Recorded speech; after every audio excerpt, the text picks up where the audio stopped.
1, 2, test. Okay. Testing. I can hear you guys well.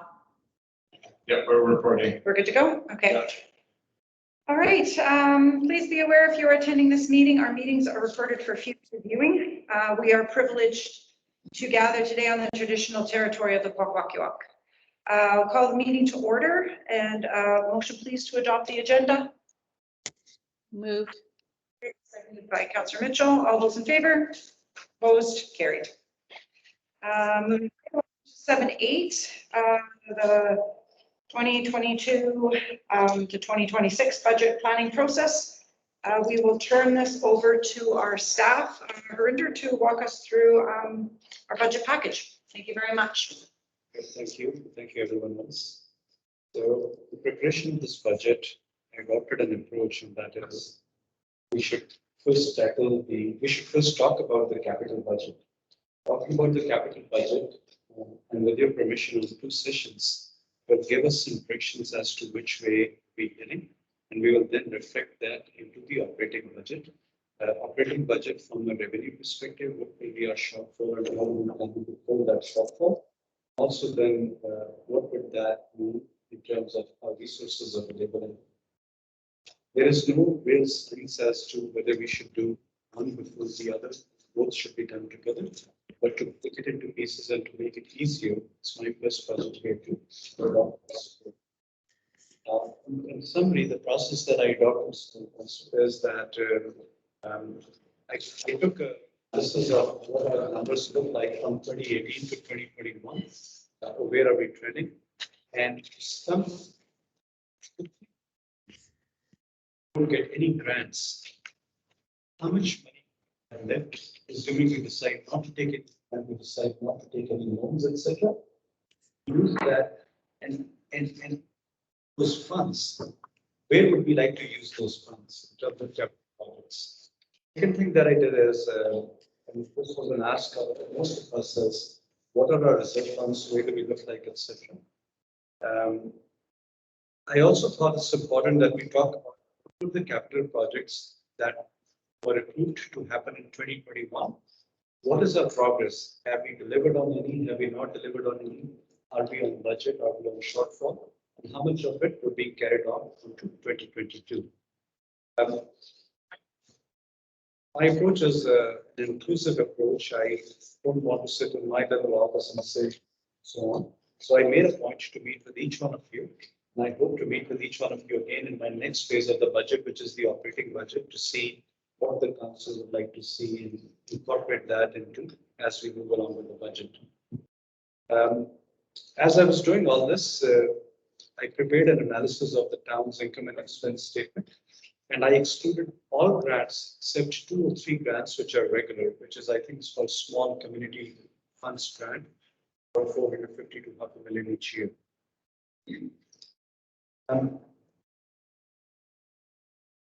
Timelines, and in doing all this, I've been assisted by Laura, and timelines. We're hoping to get this done a little bit earlier. We normally do. Typically, it's into May by the time it's all said and done. We're hoping for March 31st done. And with your support, and our rationale for that is, for if the budget for, like, let's say this meeting was not happened, we technically have a budget for next 5 years or 4 years more. But if the budget for 2022 is getting approved in April or May, typically it should be before the start of the year or closer to the start of the year. So rather than cutting it, we're just taking baby steps and pushing it back 2 months with your support. And then first, if you can help us get to this finishing line. No, I would just like to say on behalf of council, we appreciate digging in a little bit early. We don't like to be rushing to meet deadlines. Thanks so much. I can speak for all of us to say we appreciate that. Thank you. So with the council's support, the plan that I have is we're going to spend about 2 hours today to talk about whatever is in there, take your comments. With your support, we'd like to have one more meeting on capital budget where I'm going to follow up from today's and build upon it. The third meeting onwards will be on operating budget, two meetings like that. And the fifth meeting will be a consolidated meeting that talks about incorporating both both the capital and the operating budget together, comprehensive. With that said, the second page of my presentation is the historical data. It has listed down the last 3 years of actuals and the 2021 budget. Where are we trending? There is a section on reserve funds. In the last week, I got an email from Councillor Cole on reserve fund and from Councillor Anne Mary Bell. One fundamental question that they asked is, which is very strategic in my opinion, and Councillor Downey, you also said that is, we spend so much money having a engineering firm come and do an assessment of our infrastructure.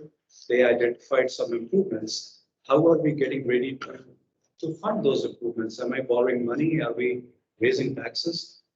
Councillor Mitchell has said to me a few times he doesn't want to see any increase in taxes. So the fundamental question that comes to me, and I'm going to present to you, is if you don't want the taxes to go up, the options are, do we borrow money, or how else do we get prepared for that? With that thought, my request is, for now, let's defer this reserve fund discussion for about 45 minutes, and we address this in a moment, because triggered by Councillor Cole's funds, I prepared another small presentation on the reserve funds, etc. And it would entail quite a discussion. The third thing that I came up with is that for a moment, let's assume that we get 0 grant funds. And how much money do we have from our operations that we can allocate towards our capital projects, assuming we don't want to borrow anything? And I was told, Mayor, that this has been one of your asks for a few years now, more transparency, more communication, that tell me what funds do I have as a surplus, right? And I am proposing to you that we go with an assumption that you have no more than about, let's say $1 million at the most, that could be considered as unencumbered funds that could be allocated towards capital projects. Thank you. Sorry, that's per year, or what's the idea? No, it's like money in bank. Yeah, absolutely. And Councillor Cole, the intent is that, if somebody, council as a whole decides, we don't want to borrow money, we don't want to depend on grants, Narinder, tell me how much can I assume we are on services. So would we be talking about spending money in cash in bank that we have? Right. Unencumbered cash, which doesn't go to, let's say, reserve funds, etc. Yeah. Exactly. It'll be a different discussion. Absolutely. And Councillor Cole, it is a preliminary discussion. I might be off by maybe 50, maybe 100,000 here and there. But in general, if we assume $1 million, 800,000 to $1 million will be very close to realistic numbers.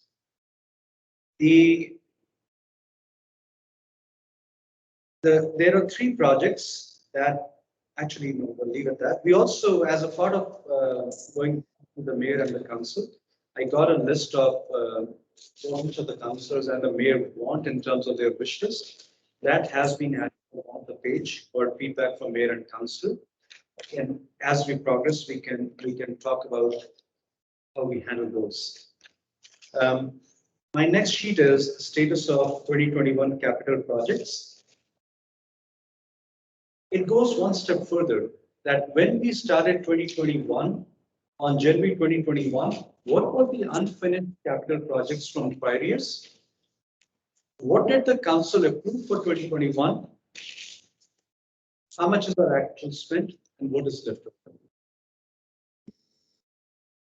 With that said, with your permission, we can briefly chat about reserve funds before I hand it over to our department.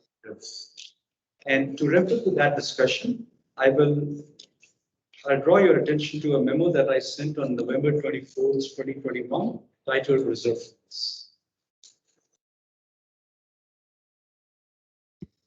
Is that front or? Was Sorry. it emailed to us, or Yes, Mayor, it was emailed to. we don't have a copy there? Sorry, there's not a copy of it up at the back there, We're just that email, referencing page 4, is there? page 4, Um, We or is it a still little have- bit different? It's a little bit broader than that. Yeah, I don't think we have the email in front of us. And I apologize, I mean, it's my bad. I should have printed further copies of this email. But because we will be meeting one more time on this and multiple times, if you could allow me to just quickly go through that what I wrote. So basically, the crux of that is Councillor Anne Mary Barron, Councillor Shelley Downey, and Councillor Cole talked about the services retained by that engineering firm. I'm not saying the name because it's a tongue twister for me. McElhaney Engineering, or I'm sorry. Councillor Cole asked if we can set up a statutory reserve fund in anticipation of these upcoming improvements. Should we consider levying an additional $10, $20, $30 amount to build upon this reserve funds and provide a detail of our town's reserve funds? I sat down with Julian and I said, Julian, let's identify what those improvements are. Based on the 2018 and 2019 budgets, the recommended improvements are $5.4 million. Their scope did not include treatment plant, estimated to cost another $3 million.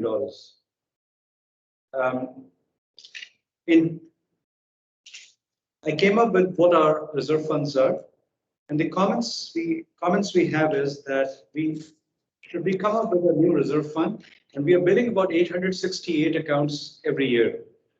If we put a surcharge of $50 per account, we generate about let's say $40,000 a year. Should we raise the taxes or the charges and generate money and put it to reserve fund? Alternatively, we don't do nothing. We stop accepting payments by credit cards, and that will save us about $41,000 each year for our property taxes and utility payments.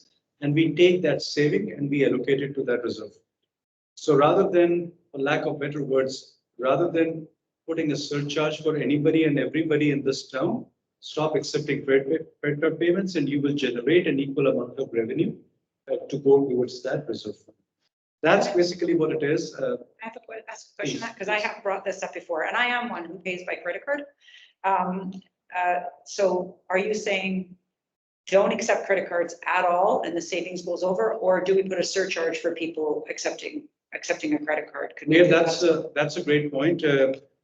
My bottom line is don't hold town responsible for paying the credit card fees. If you want to come and pay by credit, if somebody wants to come and pay by credit card, I want to pass on the fee that the town would be. So whether we pass on the surcharge to the payee or the person who's paying, it's called payee, I think, the person who's paying, or we stop accepting payments by credit card, let the taxpayers not be responsible to help, so somebody else pays by credit. And I agree with that. Okay, thank you. Sorry, Councillor Cole. Sorry, utility bills come out in January, correct? So That's it's correct. something we should act on, make a motion at some point if council is in agreement. So So it captures the utility bills versus the taxes. I assume at the end of our budget process, it's lots of time to implement that, the tax portion. Councillor Cole, yesterday evening, I have presented a report to council. Right. My procedure is I can't come to the council directly. I have to go through Pete Wilson, our CEO, and I have presented this to him. And in my report to council, there are three things. There is a bylaw passed that governs how much utility charges will be and how much they would escalate. Should I stick to that? Or should I add a surcharge of $10, $20, $30, $50? Or should we request the council to allow us, whether it means passing a bylaw that we will no longer accept credit card payments, or we want to add a surcharge, or a combination of both? I have requested Pete that this be tabled at the earliest meeting that we could have in front of the council. Do you have a question, Shelley? Just double checking because you're off my peripheral. Yeah, I'm sort of listening to the discussion. I think we forget that the same taxpayers who are paying this surcharge or receiving the benefit of paying by credit card are the same taxpayers who pay in the taxes that forms part of our budget. So you know, we did ask and make an ask that the administration would look into a different service provider that would provide better pricing, because I know what my business pays for credit card transactions and debit card transactions, and I think there is room there if we're trying to save our taxpayers money without necessarily removing that option. Our utility bill is due one time, unless we're going to split it and start collecting it twice a year. It's due at the end of February if you want to benefit, right at the same time as people are paying Christmas bills, paying their taxes, making any possible last minute contribution if they're able to a registered saving plan. And so just a reminder, it's taxpayer dollars. They receive the benefit, but they're also paying it. So I guess the question would be is how many people participate by using debit or credit? Because if it's majority, then it really is a moot point. So that's a good point. Could you add that to your report to let us know how many taxpayers are paying by credit card? Absolutely, Mayor, I will do that. By means of reference, in 2021, the town and the taxpayers incurred a charge of $41,000, $41,200. If I take 868 taxpayers and multiply by, let's say, a $50 surcharge for covering the miscellaneous recommendation, that comes to about $41,000 almost. So, sorry, is that 41? Sorry, if I missed you, because the way this setup is, I apologize. So is the 41,000 total charges or just for accepting property taxes and, yeah? So Mayor, Laura, would you like to talk or should I? I mean, what we did, Mayor, is that we did an analysis of what did we pay to global processing or global credit card processing in the month when most of the tax payments came in, and that payments came in a certain month. I don't know, January, February, or whatever that month is out there. And we said, okay, let's look at how much did we pay in that particular month when the bulk of the payments came in. In that month, the payment was the fee charged, I was told by Laura, is approximately $41,000. If I may, Laura, that picked up the utilities and the property taxes? But that could be pretty significant if it's just property taxes. Maybe we'll miss out on that. Or we may want to consider, you know, water and sewer, the utility payments is okay by credit card, but not property taxes. Sure. Okay, but again, so moving. Yeah, sorry, go ahead. Absolutely. Moving on to my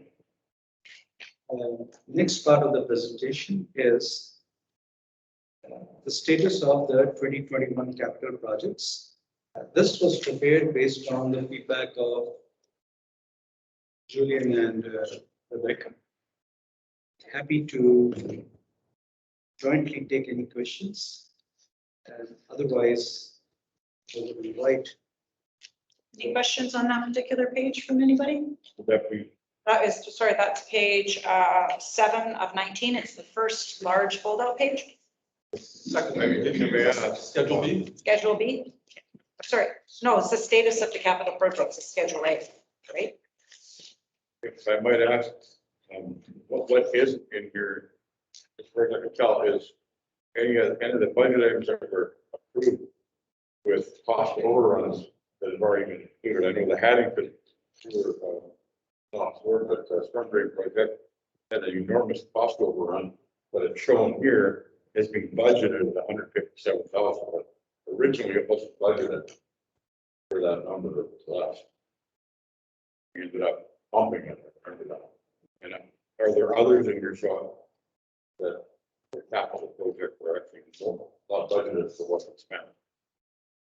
And as it got adjusted, they showed up. The numbers just got changed because knowing that there was a cost overrun. The reason I bring that up is because when we look at the projections, just like when we look at the fire department, for example, we budgeted $552,000 for a fire truck. Now we have a $50,000 ask for equipment to add to it before we can put it in service. So I'm saying, are we being realistic with the budgets? Yeah, go ahead. Yeah. Absolutely. Mayor, so the budget process that I understand is when we say we are going to do a capital project, I'm just making a generic statement. When we say we're going to do a capital project, let's say we want to redo the whole school. We come up with a capital budget and we say, here is going to be the scope of the work involved. It's going to cost, let's say, $1 million. That budget remains. It's not that if you're not able to complete at the end of a year, you come up with an overall brand new budget. I believe a part of it is what you're alluding to. The way I have been noticing our budget process is, well, we call it phases. And I have asked for a clarification of saying, rather than calling it phases, let's define what the word phase means. So when we can track the overruns, we can track what the scope it is. For example, if you're doing a sidewalk, rather than saying phase 1, phase 2, phase 3, which to me means not much, can we say a stretch of 1 kilometer between this and this street? I agree with you, Councillor Mitchell, but this is something that I'm going to pass on to Julian, and Julian will explain. That's a methodology they have been adopting. To challenge phase 1, phase 2 itself. Okay, so just as an example of a project like Beach Drive. A little louder so that you're here. As an example, bike project, phase 1 was 2019, I believe, which was funded by us. There was no grant money attached. Phase 2 was just completed this year. And once again, there's no grant money attached to that. I do concur with Brenda that, maybe a clarification for everybody, like description with phase 1, phase 2, and phase 3 would help. Like a physical address to physical address, like a certain stretch. For example, I think we should keep them broken up, in my opinion, whether it is or not, like in different phases. It sure helps me in a multi-phase approach to a project like Beach Drive. I can ask a question. So the rationale for something, let's use Beach Drive as an example. It was phased because of the huge scope, and the geotech said, this is of utmost urgency, this is of less. So in a way, it is to help us here at the table so that we don't jump ahead unless something very emerging comes up and bring that to us. So I think that's great. Some sort of an explanation would be helpful, but I'm not sure that's what Councillor Mitchell is asking. So you're getting to that? Okay, all right. So this year I received requests. I have questioned that too, like how do we track budget overruns? Do we, if we don't adequately define the scope of the project, how is it humanly possible to track the cost overruns? That's one point.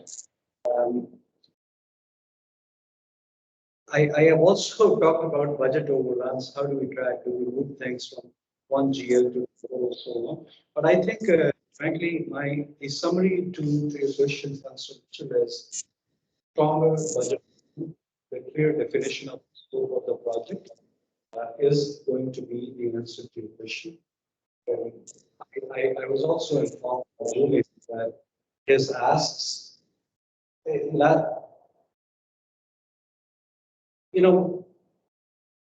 please take it on, Julian, if you can answer that. But I've had a lot of discussions. I'll let you answer rather than me speaking. And the question?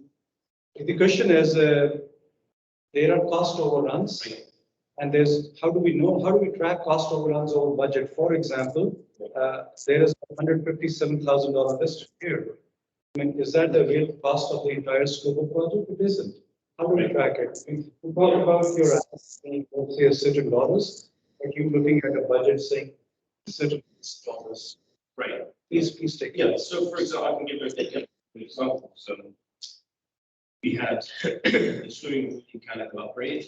I don't know if you remember, but the initial budget was put together by an engineering group, Rocky Point Engineering, which we utilized to actually come up with a defined scope and a budget. It was actually found that it was grossly under budgeted. And so prior to the project starting, I came with an ask to council. And by resolution, council actually, I believe it read something to the effect that, no more than $550,000 to be spent on the pull-up. Originally, it was picked at actually 200,000. It was all data and it was grossly under. So that's the way I kind of tackled that, was to come to council and say, and same thing with the Paddington Storm Sewer. I would have to look back at the records, but that was grossly under budgeted as well, because of so many unknowns. And that 157,000 is not something, I'm not too sure, it's not reflected here in this particular spreadsheet. I don't know why.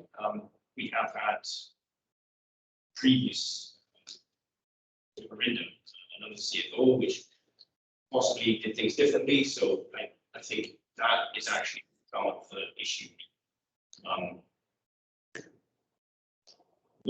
So these big projects, the bigger projects, working with McElhaney Engineering, we do track like through the progress payments to the contractors. We track like all of the costs as we go, like quite closely. Unfortunately, due to unknowns, like some projects do go over budget, some are actually under budget. So I would think that would be similar to, you do renovations on a house. Sometimes you open up a wall and you don't realize there's other things, right? Councillor Cole? Thank you, Mayor Wickstrom.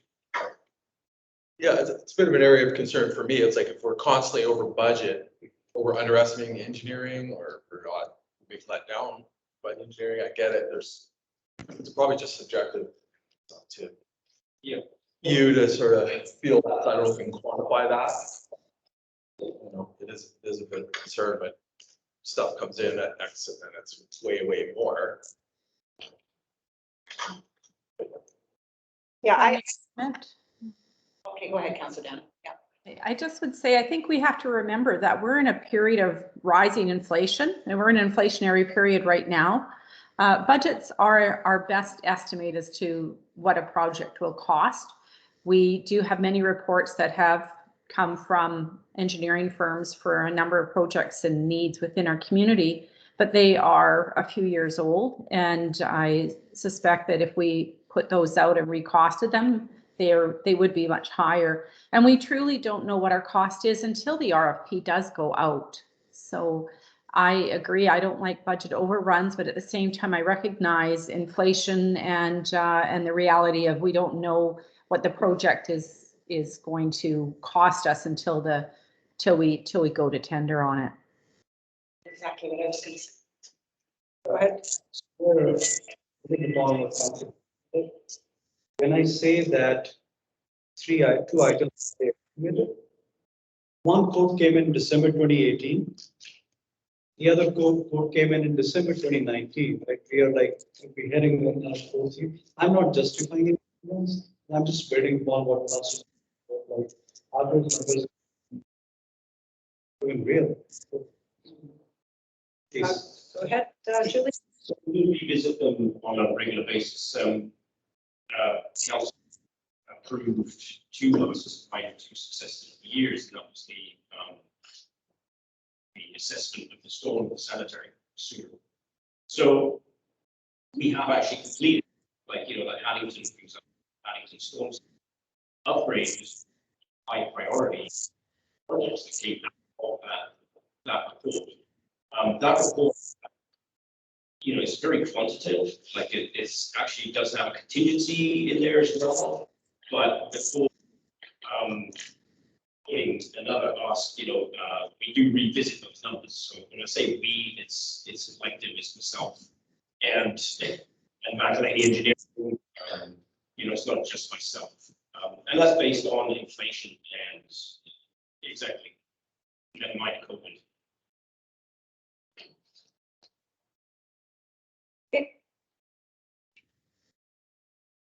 you. The next sheet is projects staff for the 2026 capital budget. And the first section is Rebecca.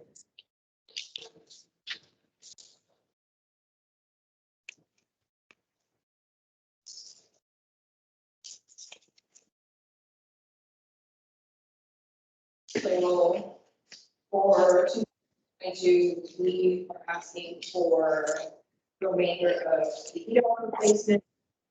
I have actually a report that I can give to you that explains why the jump in increase happened. As the cost did go up very significantly, which is refers back to what we were just speaking about, where the costs that Emma had received in 2018 and 2019 were not accurate. And McElhaney had to bring in an additional consulting firm that's in transportation infrastructure, because they're providing EDOC transportation jobs due to the school varies use and allow it to attract. So they're actually looking to more marine surveys of the area and how currents and vessel traffic will affect stresses on that dock. Because the stresses on the dock are so high, it causes stringers to break almost every year. Which is we need to prepare. In this report, you'll actually see that the freeboard of the dock is supposed to be 18 inches from water line, and where the school hits, it's actually as low as 10 inches of water line. It drops 8 full inches, which is all, onto our dock. And you can see, even though we've had repairs done to it, the dock is broken into and makes a V structure in a second either way.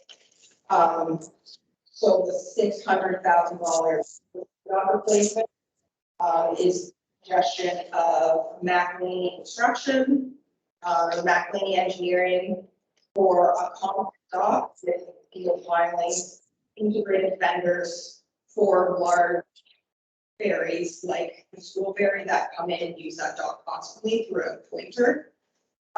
He also gave me the price for timber structure similar to what we have with timber pilings and the vendors. So exactly basically what we have, but the newest version. In looking at life expectancies, we actually have a lower depreciation each year if we actually go with a concrete structure now. And then this will also tie in our harbor veterans for uniforms to what the surrounding transportation and high functioning docks are harbors that we as well. The next budget line is the harbor office visitor center reservations. We broke this into phases, so. Excuse me, Rebecca, it's very difficult to hear you. You're garbled and not very clear. And I don't know if that's where you're seated or what the issue is, but it's very difficult to hear your content. And Shelley, actually, I was wondering if you could mute because there's a little bit of noise, and I'm just thinking for recording purposes. If you can mute when you're not speaking, or were you muted? Okay, great, thanks. Just, well, let's try from here and we'll see. Shelley, just give a thumbs up if you can hear better. Okay, go ahead, Rebecca. So the next budget line that I have on here is the harbor office and visitor center reservations. So I've broken this up into 2 phases. The first phase being this year, which is $100,000. So this would focus on mainly exterior renovations and renovations having to do with energy efficiency for building. There's a lot of drafts in the building. It's very cold in the winter time, and in the summer, it's like its own little greenhouse because of all the windows. The windows aren't properly sealed. There's several windows that have condensation in between panes. We found windows that don't have any sealant at all around them. As well as electricity for the lighting. A lot of our valves are already going, so we'd like to do a full energy audit and improve all of that. So that would be the first part. The phase 2 in 2023 would be interior renovations to make the interior more functional. So that would be replacing the carpeted flooring that's deteriorating and actually coming out when we vacuum. As well as redesigning the visitor center, but we've also partially pushed that into the next year so that we can refer with a new visitor center manager, whoever that ends up being hired in the next month or two, so that we can make it the most functional place possible. And then our third ask for the 2022 budget is security cameras. So we have had reports, several reports. We've had 2 to the RCMP for thefts on our docks just this year. We've also had, as soon as those popped up, all of a sudden, everyone at the docks starts talking about how things have been going missing forever and they've just not been reporting it. And each time the RCMP were not able to close the investigations and make any type of arrests because our security cameras that we have, although they show who it is, they don't give a good enough description of the person. We've also had reports from pretty much all the harbor authorities in the North Island, particularly Port Hardy being one, Northern Van Sautula have also had this issue of increased thefts over the last couple of years, especially this year. So this is something that both ourselves and Anika and Port Hardy are looking at. Increased security cameras. So these security cameras here for the 35,000 would actually be primarily for down on the actual docks. So if people are going onto other people's docks, we'll be able to see it, be able to see exactly who it is and what they're taking. We also found that there's a couple of spots from our last security upgrade that are not shown, as seen last year by our barge that sunk.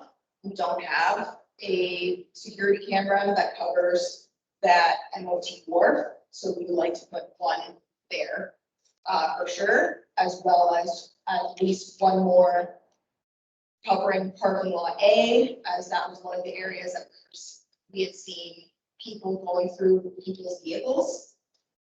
As well as if we put a new shower building there, we want to make sure that that new building is covered. And the concrete dock is covered from one angle, but it's not covered from the North Island Marina side where our boat launch is. So we actually can't see any of the boats that go on that side of the dock. So those are the 3 main land areas that we'd like to cover. So we've actually had Alex from Woven IT come out, and he's working with us for quotes to make sure that any cameras that we get are going to be weather resistant cameras that will be able to withstand our winter storm seasons. Then we have a few of our projects from last year that are being carried over. Our shower upgrades, which is being held up by Small Craft Harbors with the property transfer. They have agreed to do the funding contracts in conjunction with the property transfer contract. We, as in myself and Julian, are looking into a hazard assessment for the building. Small craft harbors won't be able to do a hazard assessment until next year. They said next fiscal. So probably not until late spring. So we're looking into that. Parking lot B has had very little done on it. It was primarily being led by the Harbor Advisory Group. We're in the midst, myself and Lucas Williams, assistant manager, are working with the Harbor Advisory Group, and we're going to see if we can start taking some of that responsibility back from them for this project to make sure that it actually gets completed. The EDOC replacement engineering plans are underway. That lady's gonna be coming in, they said probably the beginning of January to start doing the full assessments to get everything prepared. And then the electrical schematic is, we have already closed for it, and it's scheduled to be taking place in probably December or January, once the municipal dock construction has been completed. Would you guys like me to go over that whole 5-year plan? I've got a question for, sorry, to make sure I'm not missing anything. So harbor needs, why is it yellow, yellowish? How come they're all different colors?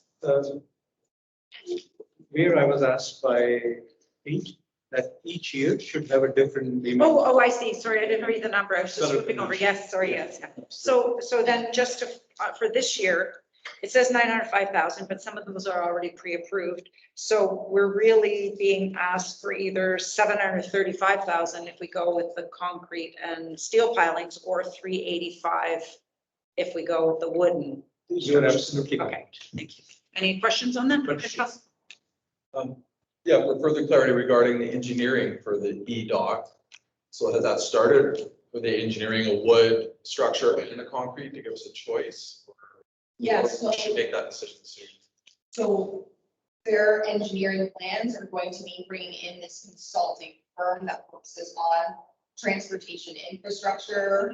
They specialize in bridges, dams, that sort of thing. And they're going to be doing a full assessment, and then they'll be able to let us know more accurate whether a timber structure will be sustainable in that position. And if it is, if it needs any special kind of reinforcement. So that's included in the $40,000 that was pre-approved last year. And I guess I just have some, I don't know, concerns about us spending like 600,000 for the school's ferry. Like, how does that fit in? Do we have, how much money do we make? I don't expect you to have these answers now, but maybe it's something we could have in the future. How much revenue do we actually get from the school ferry? I get it when the school ferry is not there, that would be nice to have a nice dock as well. But so I struggle with that a little bit. And then I wonder about security cameras. I mean, really, we're protecting private property, so would the harbor users complain about another 5 cents a square foot or something, you know, linear foot? So I'd be interested to know if harbor rates could bear the cost of those cameras. And I have actually put together what you guys should be getting notified of shortly. Rate change proposal for the harbor. So that will help to cover future capital costs as well. So we should be seeing that next couple of weeks. Whenever Pete can get it out to you. So that ties into what I was saying. Excellent, thanks. So, and just to further on that, I know in the past when I was a counselor and the harbor committee was my portfolio. I know that some of the land is small craft harbors. And I know that with the washroom, you're working on an agreement with them, but when we're looking to pave a parking lot, you know, is the other parking lot theirs, and can we combine with them to bring down the like economies of scale, bring down the cost a little bit? Or is there a cost sharing opportunity that we might be able to take part of, instead of just assuming all that, like, for example, the security cameras that are on the MOT dock, right? Yep. Yes, so parking lot A, I think is the only one that I have listed here that they have a partial ownership of the land. But I can definitely, and that's I put into the 2023 budget, but I can definitely put in a proposal to do a cost sharing for that. Any other questions? Counselor Mitchell? I guess that's Eric, stole my thunder, but that's, cost recovery on this dock, is there any reason why we need to provide parking for the, in fact, for the school equipment, for the school area equipment?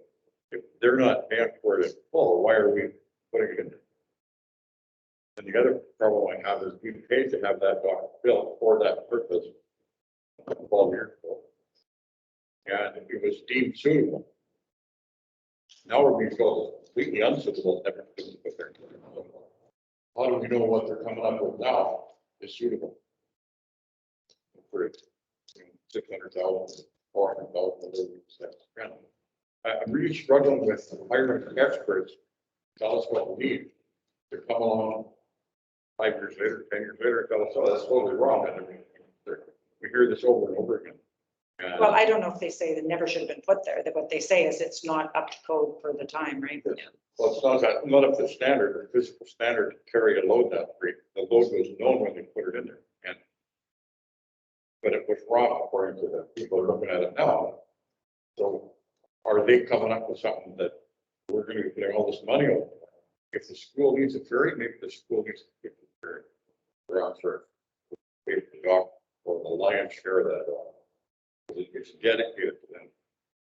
Nobody can moor there. It has to be left open for ferry. I guess I would ask our CFO liability wise as well. I think that's probably something. I hear what you're saying, but now that we have it, there's probably a liability issue if we don't do some maintenance. We don't get back to. Okay, thank you. Do we use it in the summertime for other, when the ferry isn't there? Yes, we do. Any other questions for our harbor manager, Rebecca? Okay, I guess we can go on to the next one. Thanks very much. Yeah, CFO, then, go ahead. next one is Julian's.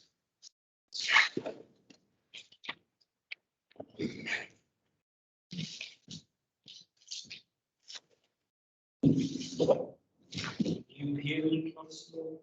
You hear me? So far, yeah.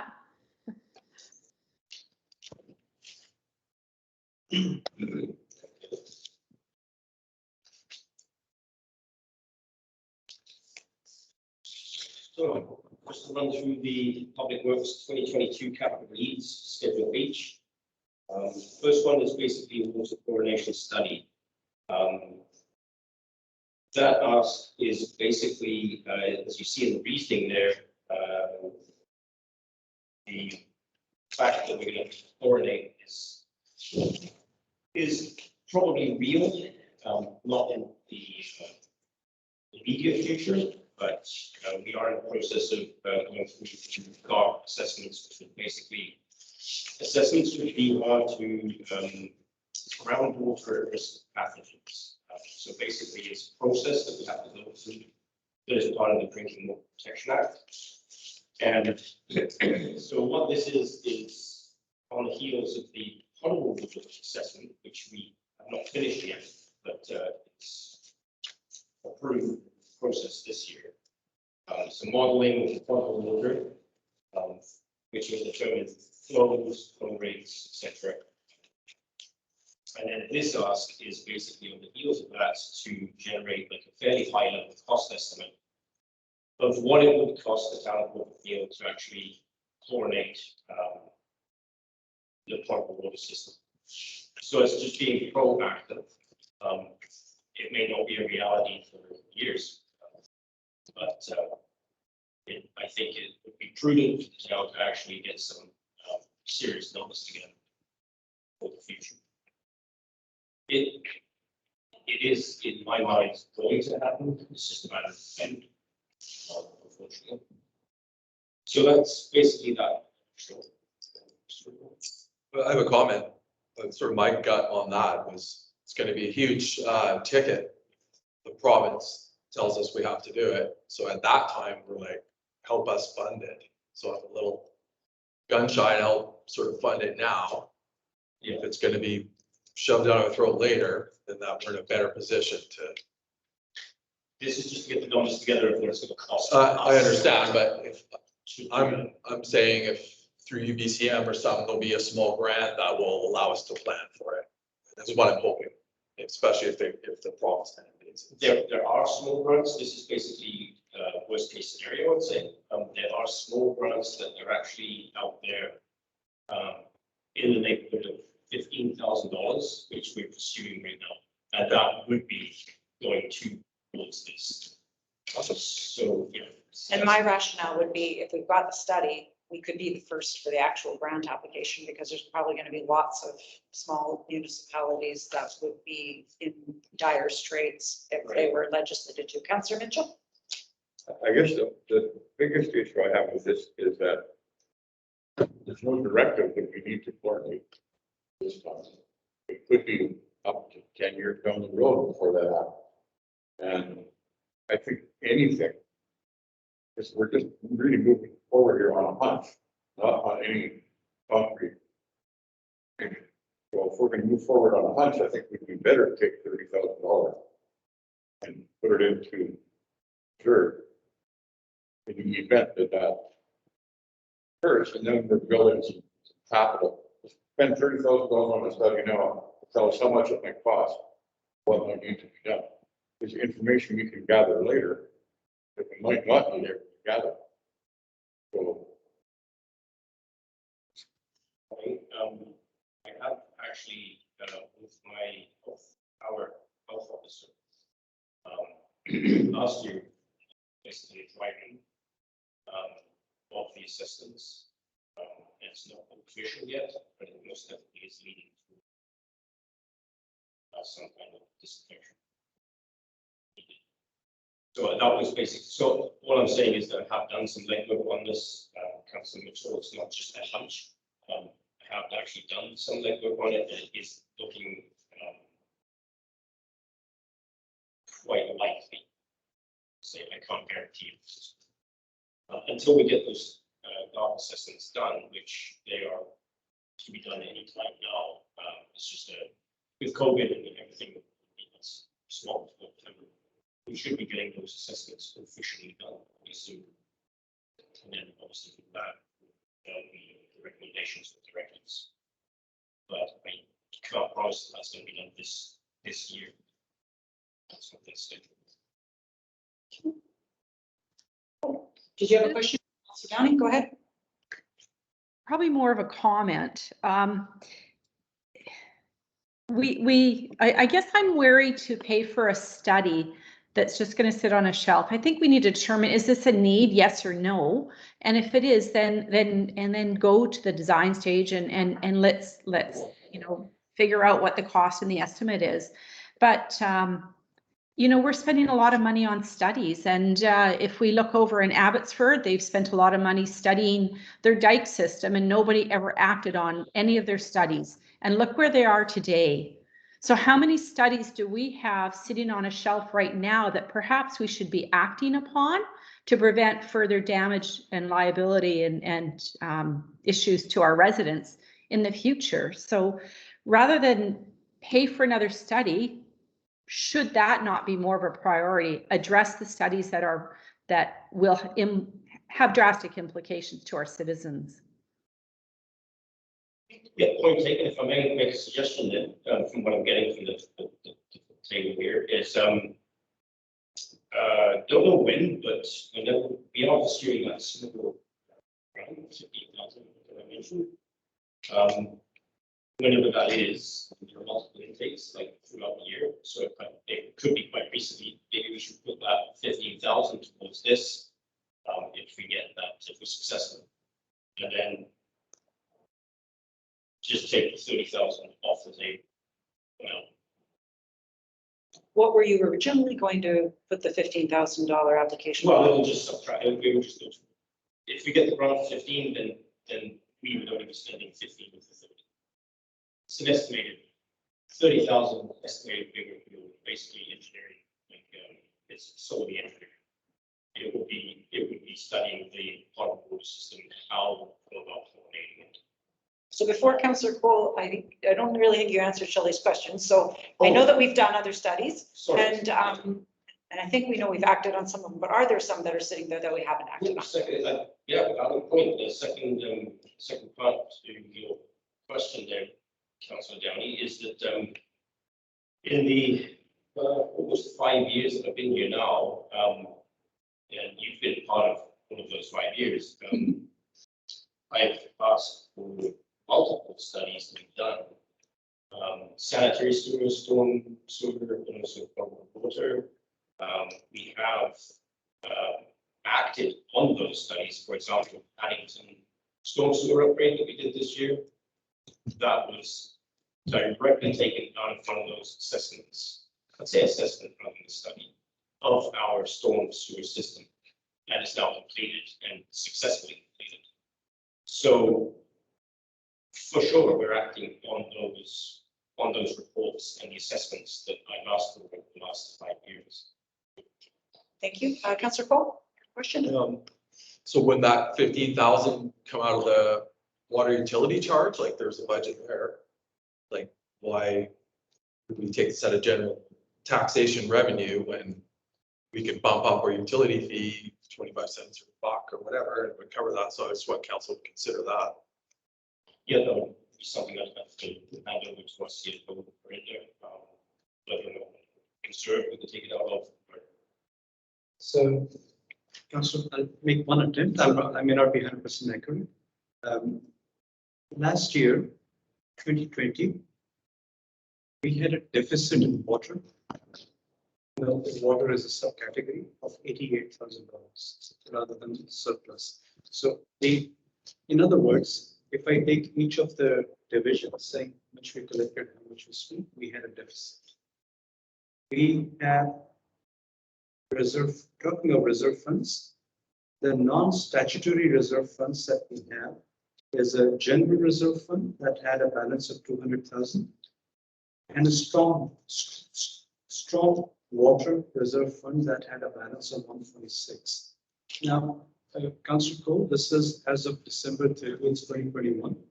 There will be adjusting entries of the money spent that will get allocated to these towards these non-statutory reserve funds, which will then tell us what is the balance left over. So I know this is not what the answer you're looking for, but I'm just narrating the facts for you. What I can do, though, if you wish, is I can make an anticipation of what the allocations will be to these reserve funds, and at our next meeting, go through an email to each of us, share with you what I think will be the balance left over in the non-statutory reserve funds. But yeah, I'm just not sure why we don't have sewer non-statutory reserve and water statutory reserve. It just seems we get money in each year and we spend it all each year, but we're not putting money aside for the sewer, it seems, and we're not putting money aside for future chlorination and that. So I see there's a bit of a gap. I think the reason for that, and I think that's what I heard you say, is currently our utilities aren't self-funding. We've always supplemented with what was formerly known as the gas tax. I think we've known this for a few years, that our utilities, it should be self-funding, and it's not at a level where it is. So is that correct? Is that why we're not able to put into a reserve from those funds? Mayor, I would like to excuse myself. I want to say the facts, Yeah. and I'm not comfortable. I need to research it. Laura, do you happen to know this, or? Okay. All right. So I guess my question is, when do we discuss the utility rates? Yes. With regards to this budget and before the bills come out in January? 100%. I have an answer for that. And a very definitive answer. I have Go ahead. I have prepared and I have presented my report for council's consideration. If Pete is able to release it, it could be on the table as early as next meeting, or if the protocols allow, it can be circulated as early as this afternoon. Councillor Mitchell? I guess my concern is where the money is going, what pocket the money is going to come out of. This is all taxpayers' dollars. I'm not in favor of taking anything out of studying chlorination problem or possibility in in this year's budget. I just think we've got other pressing needs that are a little bit higher on the priority list. And it's all taxpayer money.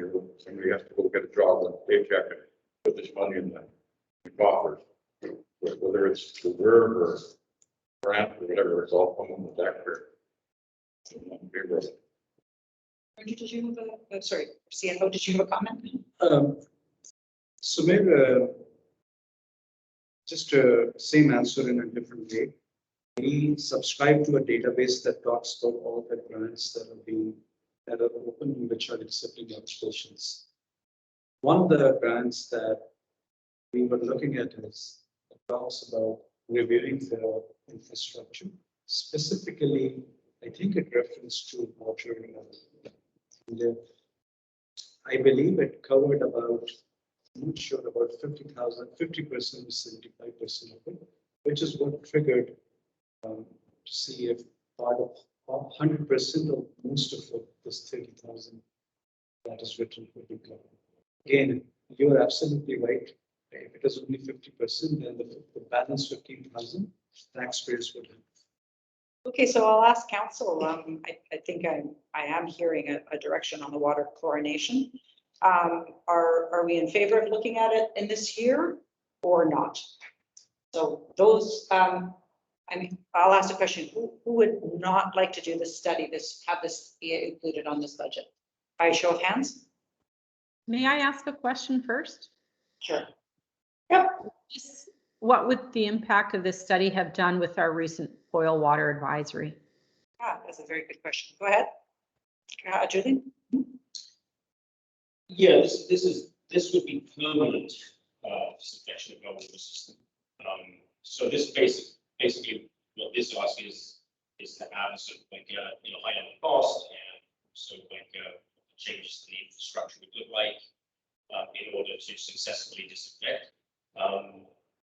The issue we had with boil water notice that we had, it wouldn't have affected or given us, this study wouldn't have given me any extra tools to do what we did.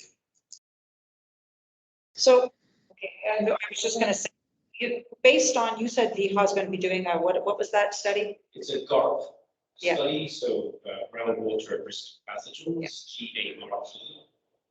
Very similar to what was implemented years ago for the surface water. Is now, it's embedded in the drinking water protection. Which they're going to be doing. Okay, so I think what we'll do is, you're hearing, we're leaning towards no. Yeah. We still have one more meeting plus a final one. Let's see if that study comes, and maybe by that time it might dictate what we have to do. So at this point, I think council's leaning towards a no on that, but okay. So for the record, I'm still pursuing with McElhaney the 100% grant, 15,000, which we would put towards this anyway, so we can give us a head start on this at no cost to the town. Okay, wow. Yeah, On- go ahead. Can you repeat? I have not followed this. Oh, sorry. The council is leaning towards a no on funding this. It's going to sit in this line because Island Health is going to be doing that GARP assessment, and that might change what we do here. But at this time, we're leaning towards it. Okay, thank you. Yeah, if I may, my feeling was I'm kind of not ready to make that decision. Yeah, that's why totally it's, go yeah, for it. there's not a concrete no, but just, yeah, go ahead. Number two, sidewalk, new sidewalk installation. Probably surrender phase 3.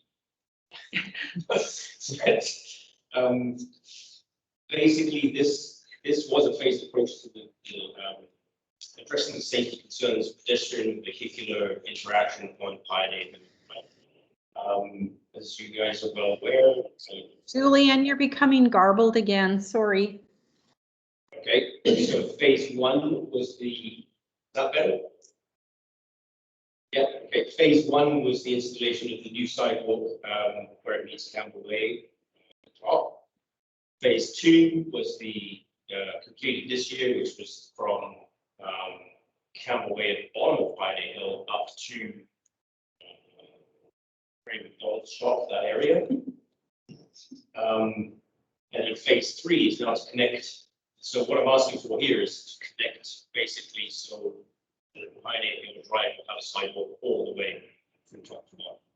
So this is the central portion on the hill. The reason why it's quite costly is because currently there's a ditch there.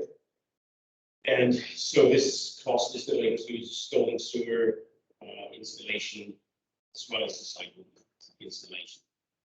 So it does seem a little bit pricey, but that is very much upfront.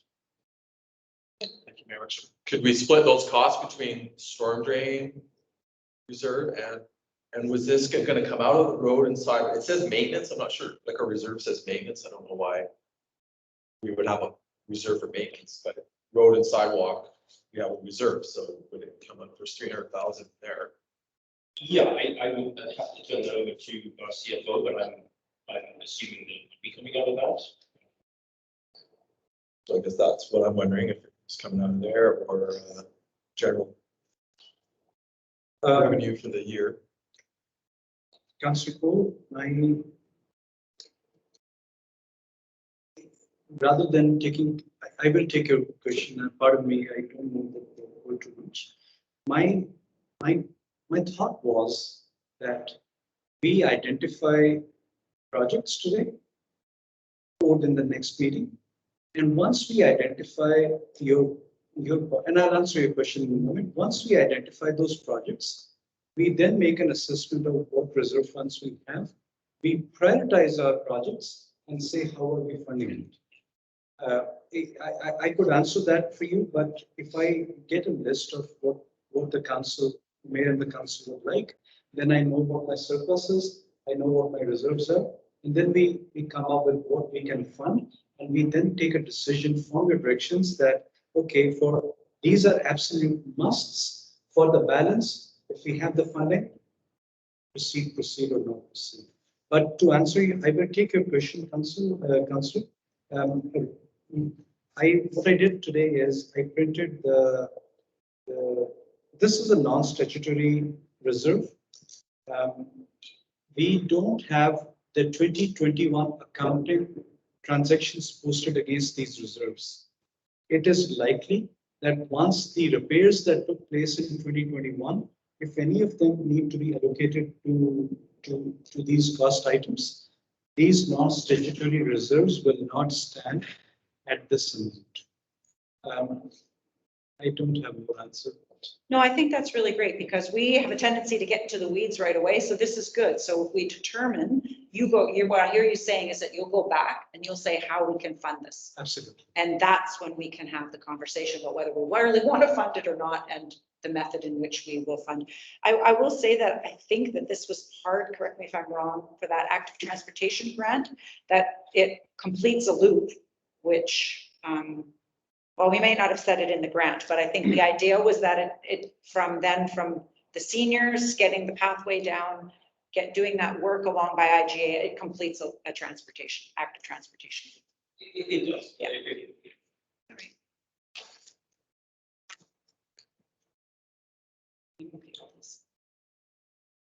Hear from the rest of council. Well, I think it's a winner. Yeah. Are you okay with, did you catch that part, Shelley, about we're not looking at this point on how we're going to fund it, just if we think that it's an important project to proceed with. Corinne, our CFO, will come back with how we're going to fund the projects. And That's my understanding of today's meeting. Thank you.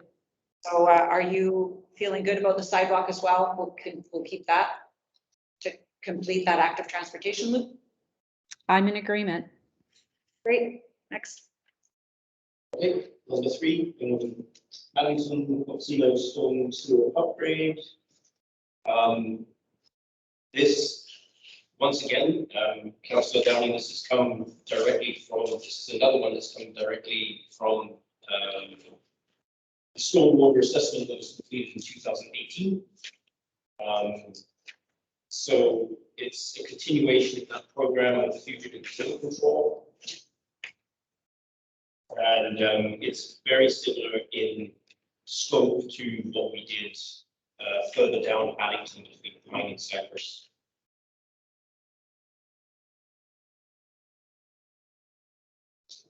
So basically, it's controlling the fugitive water that's on the road, creating safety concerns in the winter. Paddington is quite slippery, as everybody's aware. And also what happens higher up affects, Yeah, and it's Everything. so addressing water that comes reading down Cotsino and into the intersection with Cardino and Addington. So it's addressing that surface water in that area. and eventually Beach Drive as well, is it not? Oh, it all, yeah, you've heard me talking about fugitive water control for years, and it's, it starts at the top, then it finishes down at the bottom, but if we can control it, then we lessen property damage, landslide mitigation, all of those issues. So I do hold this one quite high in priority as one of the fugitive water control that we're gonna do throughout the town. Councillor Mitchell, then Councillor Cole? I'm just trying to get it clear in my mind, what the scope is that from the end of the one we just did up to Quasimo? Not quite, no, it's the Haddington Hill. So it'll be addressing the one that's going down the hill, above Cardino Crescent. Okay. And then addressing the one that's coming down Cotsino Crescent into that intersection with those streets. So there's Cardino, Cotsino, and Paddington. So that's always flooded that area, so it's just local to that area. But The scope is drainage, installation, catch basin, stuff of the nature, and then what drives these costs up, as did the project we completed this year, is the paving.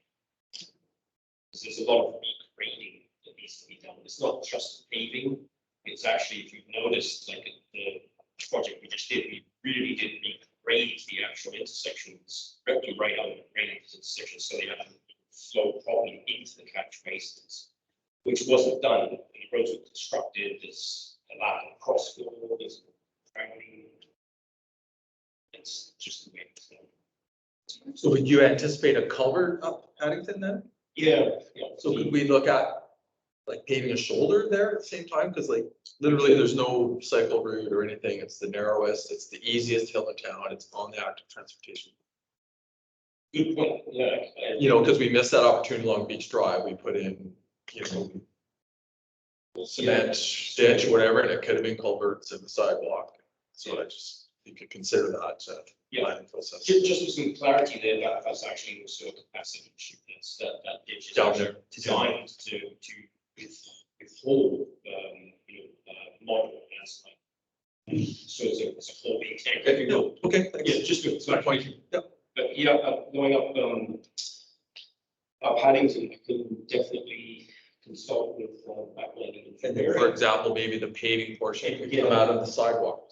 Yeah, but I can definitely revisit that project scope and get you a better number, including like There's also the option of just moving the whole center line over there too, right? Achieving the same goal, because the side of the sidewalk is like super wide and then the other side is not. Yeah. Okay, thanks. Okay. Councillor Mitchell? that fully fixing that road, because the road and the sidewalk are like the Himalayas. I don't have. It's horrendous. Like, Yeah. It's awful. And the understanding, the history behind that, that I have gathered, is that the road itself was constructed properly, with a proper road base, summer base, proper structure. But then when it came to where the sidewalk is, it was basically built in mush. So that's going to be quite a sizable project, but that is on the horizon. We'll probably put it into next year or two to do stretches. It's the scope, this was on the other side. It's on the other side. Yeah. So I think we're in general agreement. Okay, keep going. Okay, it's sanitary, the floor sanitary sewer repairs. For 2021, I asked the cluster for some money to be put towards CCTV of our sanitary sewers. And just to be clear, the assessment that we did in the past on the sanitary sewer system was hydraulic modeling. So it was really focused not on the condition assessment as to how good our pipes are. It was a hydraulic modeling to show, which sewers we have to upsize and upgrade, and that will all be coming in future projects. There are some that are grossly under capacity, which do surcharge and back up, etc. So that was that.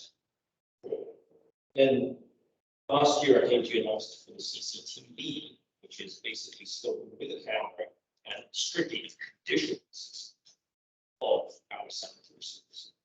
So that's in progress right now. And this sanitary sewer repairs, 180,000 there is basically going to be repairs to the system that will be basically coming right out of this report from the CCTV.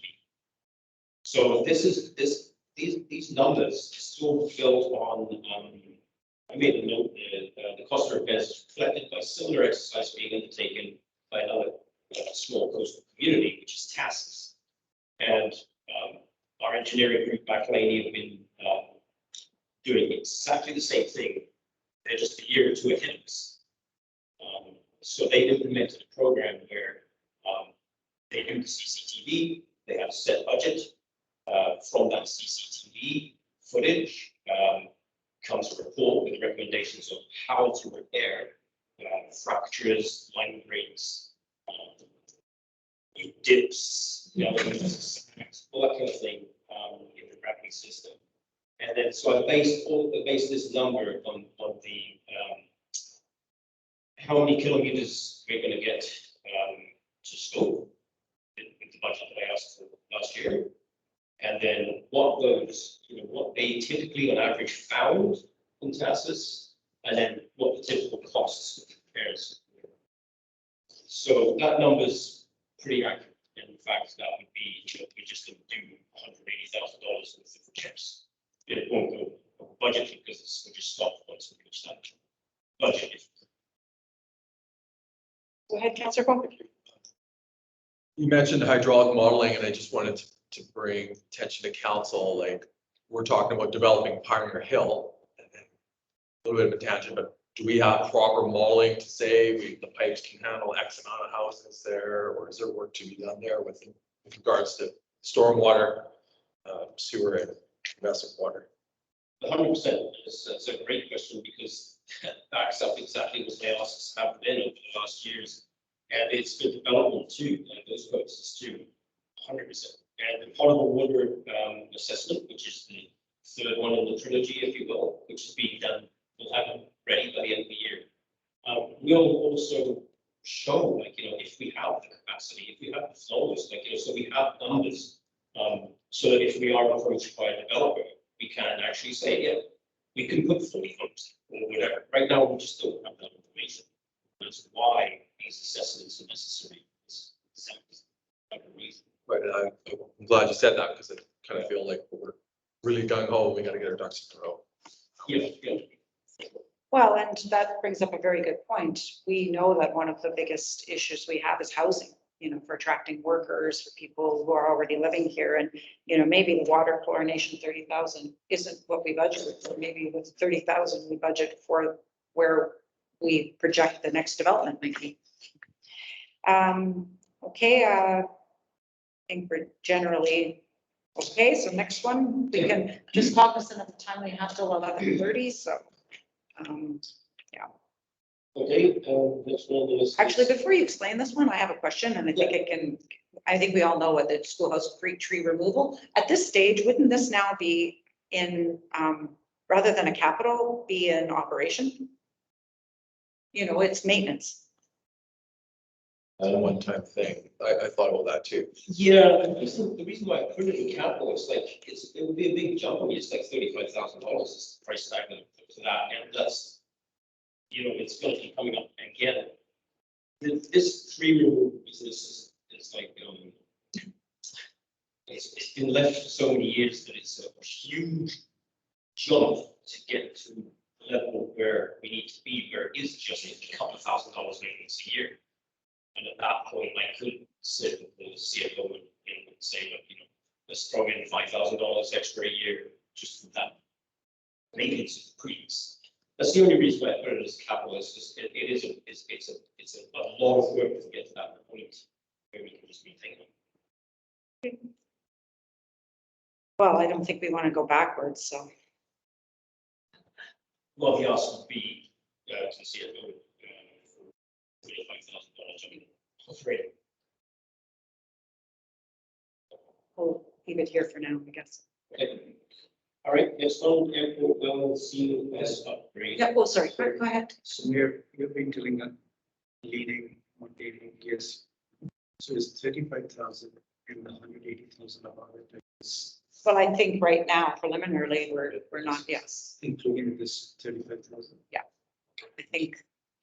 think, correct me, please, counsel, if I'm wrong, but we don't want to go backwards. We don't want to end up in the same place with that creek again, where now, I mean, so much work was done. I don't really see how we can't not keep up with it. It's a safety issue. It's a safety issue, yeah, there's staff there and. Okay, Yeah, if I may just already finish up on that. As soon as the DTA danger tree assessment is conducted, then we have to move on it, just because of the issues that's we've identified. Liability issues, and the reason why I'm talking about this is like, you know, is actually you can look out the door here of this building and you'll see the issues, you know, it's public spaces and you've got danger trees, you know, very close proximity, so it's like property damage and personal damage too. so this 35,000 includes the danger trees? It is the danger trees. It is the removal of the danger trees in this. So is this something that you need pre-approval of, or it won't happen until our next meeting? Doesn't have to be approved Okay. today. Okay. Yeah, it's not fashion. That's good for us to know then. Okay, thank you. Okay, airport well seal upgrade. I put this in capital just because it is a sort of one-off. Again, this is sort of this has been identified by Cooper Island Health Authority as a requirement. There is no seal. So just very quickly, but our supply water is deep country deep wells, and they should have an actual seal, a surface seal around them, and that's in the well law. And this one shows that there is, so we've got to basically upgrade that well head, if you. That's what that is. So it is a one time. The airport budget is very minimal. So it definitely. So there's a well at the airport. There's well there, it just, even though it may seem as a maintenance item, it's a one-off installation of the seal and well, and That's supplying the helicopter place. all the Yes, supplies is the flying club building and the caretakers. Not the helicopter. No. So I guess I have a question for staff. This sounds to me like it's been identified by Island Health. If it's a requirement, we don't really have a choice. I mean, What was safe for them? stay or, or pre-approve it is what I was thinking. I mean, if we have to do it, we need to give staff the direction if they need the money to do it. Am I incorrect in that assumption or? Yeah, for sure. I mean, big picture is the end. So, but you know, it is, there are ways around this, and if council didn't feel comfortable acting on it now, you can supply the caretakers building with water, to buy some time, that sort of thing. There are options. So it's safety, not as in safety and somebody falling down the well, but safety as in the it's drinkability? the actual Okay, drinking water okay. itself. All right. Yeah. The actual Yeah, then I guess just leave in for now. Counselor Cool, did you? Yeah, I would just say if we're gonna do that, I'd rather see that $10,000 go in the operating budget of the airport, so it's actually reflected there. Because the airport does not serve everyone in the community, it's pretty exclusive. So that was just much like that. All right, Right, next one is swimming pool surge tank lining, so this is a bit of a one-off. The surge tank is an integral part of the mechanical system, if you will, of the pool. You're getting garbled again. Sorry. It never was lined, that tank. So the concrete is basically failing. So it's my recommendation that we actually line it as a sort of asset preservation sort of life of that tank. It's not a safety requirement at this point, haven't been directed by DEHA or anything like that. It's just it is a maintenance item, I guess. But it's a one-off. Sorry, Julian, can you explain what the surge tank does and Sure. its purpose? Yeah, you get, so the surge tank is basically a concrete tank that's under the floor of the mechanical room. And it reflects the level of the actual pool. It's not small, it's about 30 feet by 5 feet by 9 feet deep. And basically it serves as a surge tank in as much as, like, you know, all of a sudden you get 30 kids jump in the pool. Now the level's going to change, something's going to give. Well, that's what the balance, that's how it balances the actual level. So it's a necessity. Or like it rains? Yeah, that's right. Yeah. So basically, it did not, just as a side note, it was not covered in the scope of the work of the mechanical upgrade. I can think it, and we were at the point of trying to lower that budget because it was over budget. So that's why it wasn't there. Great objections, otherwise we leave for now. Okay, No directors. just leave it in there for now, yeah. Okay, and the next two items on the list, basically there's an ask for and just put $100,000 for each sanitary sewer reserve and a storm sewer reserve. So obviously, CFO would better speak to the reserves, but what it is we've gone through this a couple of times with the potable water system upgrade. It was a phased approach, so such a large sum of money to upgrade all of our asbestos cement pipes to PVC, which we've successfully done, but it took over the course of about 10 years. The same thing is looming with our sanitary sewer system, which is aging and it's all old AC piping, and storm sewer system, which is vast majority of that is CSP, which is corrugated steel pipe, which is the culverting that you often see used in the bush. It's all aging, it's all failing very simple time. So all it is some money to be put aside so that when funding comes up, like some decent infrastructure funding comes up, say, for example, we have to chip in 30%, that we actually have some money that we can jump on that funding, the infrastructure funding. So that's all that is. So it's an arbitrary figure, $100,000. Is it enough? Probably not. Okay. May I interject? Yeah. So it says sanitary sewer reserve, but we don't have a sewer reserve. Here's. Again, that would be something that may even have to be set up if we do not actually have that in place. I'd have to turn that over to us. Yeah, I just wanted to point that out. It's one of the things I brought up to you. Yes. Council Paul, again, the report for council was submitted yesterday. If the council drinks, happy to share it as soon as we do this. Or table it for the next one. So I would think this is what until the review of that meeting. Yes, Until the review of the report to council.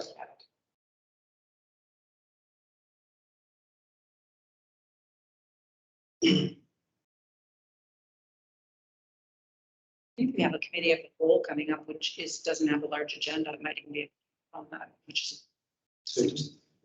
Okay, no, not this. Anyway, go ahead. Okay. Next is the steam donkey.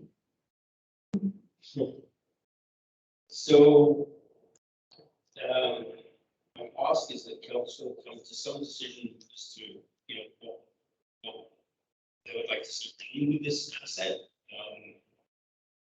It was on the table when I joined the organization, and I had written a report for council, I believe it was last year I submitted it to you, with kind of what I could see happening there.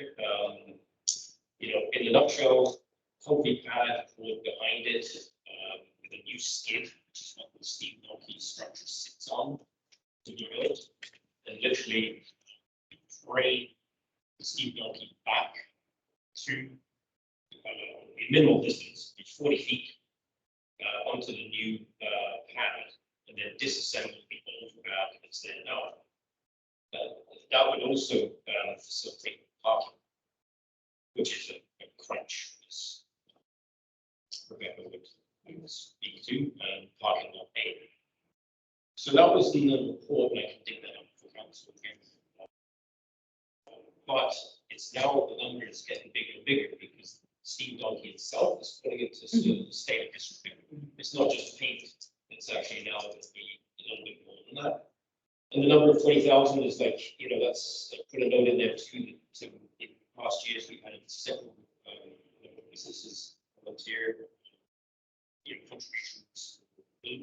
Just one, Ron Anderson and his team to build the skid. I believe the skids are cut and at Western. Western donated bonds for it. So yeah, the 20,000 is going to be 200,000. No, but it's not going to be 1,000. I think we can still go to some of those people. I think that they still would be willing to do the paint in that. Councillor Cole? Yeah, I'm a little torn on this one, but my gut feeling is it should not be a public works project. It should come from the tourism community or like a different budget. It's my gut feeling. And I know we're going to discuss the Burl down here, renovation, and if we're going to spend 20 grand on Burl, and maybe we can combine the two and actually have the Burl where people can see it and find it. Again, to me, a little more of a tourism or economic development project, public works project. Maybe some for our heritage or our museum committee. Seem to have a bit of steam, and they can maybe parlay some of the volunteers to make that happen. But it's, to me, it should be on the table also to put that thing on a truck, take it to public works yard, even just get rid of it too. Well, and I guess- because I think it needs a lot of work, and I think we're being a little gun shy. Like, you look how much it costs to renovate the Orange Street crawl or something like that, right? And it's pretty significant. Yeah, and then the question is whether it should even go there. When you talk about parking and development, maybe it goes to a different location. Just a reminder, you're a soft-spoken man, you have to speak up a little bit more so that continue to hear. Sure. Okay, I believe we leave for now, but strategize how we might be able to engage the groups that originally stepped up. Okay, and next on the list is basically just to ask some money to complete the downtown gardens. As you saw a couple of years ago, I pressed people plans and everything and trying to tidy up downtown way between Pioneer Hill and the thrift shop. And this money is just basically to go to those Rangers gardens to facilitate easy maintenance, weeding, that sort of thing. It could be seen as a maintenance item. I don't know which way council wants to lean on this, whether we can increase the operating budget to absorb this, or leave it as just one time. Okay, well, we'll leave that for staff to come to us with options. Great. Sure. I have to say that those plants look so much healthier and better down there. They were so sad in these little green tubes before. So well done. Thanks, we can do better. Yeah. I would like to see that in the operating budget, and then continue every year, I plan on that. It's not a one-time shot. I think the town looks better and it's come up a lot for citizens. in that way. And I'll work with CFO on that. And then the last, upper one enclosure, this falls very much into the same category as the steam donkey and Earl. I have a question on that one, sorry. Way back when I was first elected, I spoke with a company and have, I think we still secured the concrete pad. So if you can come back with a figure minus the concrete, that would be great. Sure. So then it's just putting the pad in and then building the enclosure, because that is a lovely piece. Everybody loves that. And we've started to get letters from the public on how they hate to see it sitting out in the elements. So, yeah. Councillor Cole? Yeah, do they use the truck for anything other than show? Great. So is there, I'm gonna suggest maybe a better location downtown, or like, does it have to be in Fire Hall? It just seemed fitting. It had to be moved basically from the place where it was stored all these years. So it had to be moved anyway out of there. So the question was, where do we put it? And it just made sense at that time to put it outside fire. I think across from the police station is a great place. Yeah, I just thought Maybe if security. it was downtown, that's another 10 minutes for tourists to stay out there looking at it. I don't know what's going on there. I just wanted to plant that idea. Okay, and the last one. So you'll do that, you'll bring back a Yeah. number minus the concrete, and I will confirm that the concrete's still available. If that can be confirmed, then the placement of it, the finishing of it, yeah, for sure, then we can just do that. Well, you're asking a lot of us. Let's just do the budget first. We'll talk about the placement afterwards. Okay. And the placement, actually, let's talk about the placement. Oh, I see, yeah. But the placement of the unit itself should not affect the cost of this project, creating it. Okay, and the last one is basically the accessibility to the town office needs to be improved. Front door. There is a ramp there, but the door, when it opens, it interferes with the hand railing and. And then you topple down the stairs. There, which you can fall down, and I've noticed over the years, that it most definitely is not up to code. The ramp frame itself is, but the rest of it is. Well, we have a senior in the complex across the street who cannot Yes. get in unless staff helps them. 100%, yeah. And this could come from COVID funds.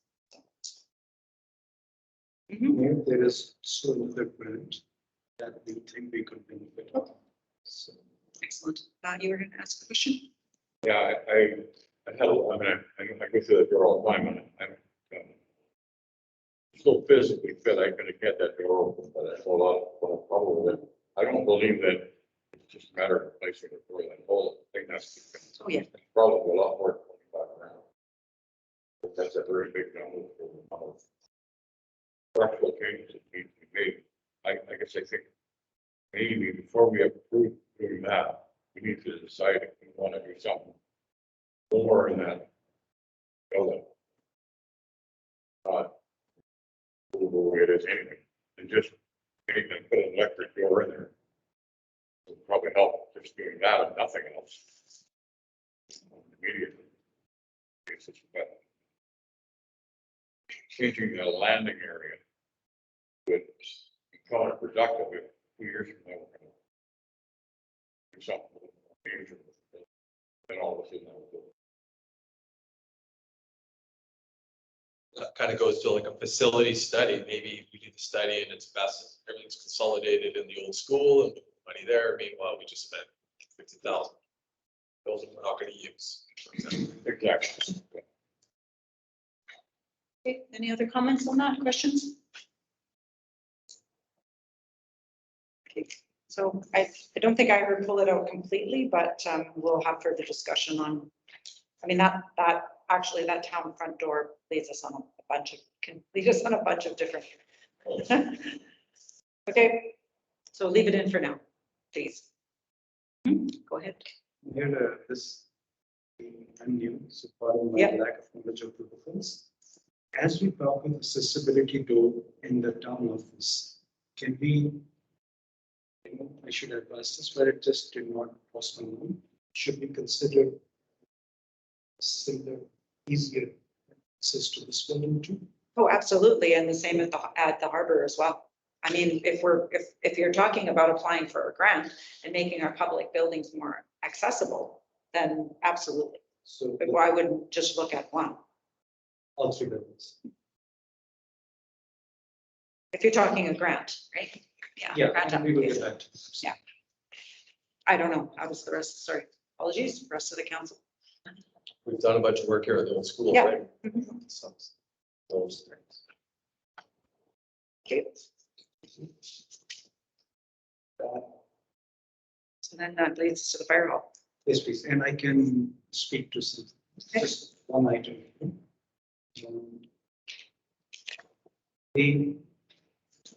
The accessories or accessories for the new fire truck, which are being accessed. The council agreed, I believe, 529 or 550,000 or something for the fire truck. Our purchase came in before taxes, it came in but about $25,000 less than the council had approved at that time. The RFPs that came in, and this is based on what I've heard from Dean and so on. The RFPs that came in, they were all similar in terms of comparing this to apples, so what would be the basis. For this truck to be, where they want the truck to be and to deliver what it wants to do, they determine that they need accessories equal to about 49,000. If we took at the real inflation, like this is what was approved, the real escalation is only about $25,000 to $26,000. It is not 100% 49,000 over the budget. So just a And also, they did receive some funds when we sent the truck to the interior. that's good. So there is some money in those funds that could fund some of this. Absolutely. Do you know the dollar amount? Do we know the dollar amount yet? Did we not see a check? This is off the record here. I believe we saw a check for about 17 something. Did we not see? We haven't Oh, seen. okay. But there is money coming in. When they were sent. Any other questions? Oh, sorry, you weren't finished. Apologies. No, I'm finished. I Oh. was moving to the next one. But Any other questions on that? You call it jewelry for pumper 5? Yes. And this is being funded through $100,000 coming in from the fire reserve. And the balance we are getting financed from MFA at 0.1%. So you're saying that we approved 550,000, the RFP came in less. So really the ask is the 25,000. Yeah, the escalation over the budget is only about 25. Okay. This is more from a cash flow perspective. This document. Questions? Okay, and then the next part, the tools, rescue/fire. They speak to themselves more, better knowledge. They did one item I don't mention about the closed cargo trailer, which I was told was more of an emergency, etc. And I believe there is a grant available, Yes. right, that allows us to fund this emergency preparedness training. Even though some other group within the town's body, which is it's called emergency planners.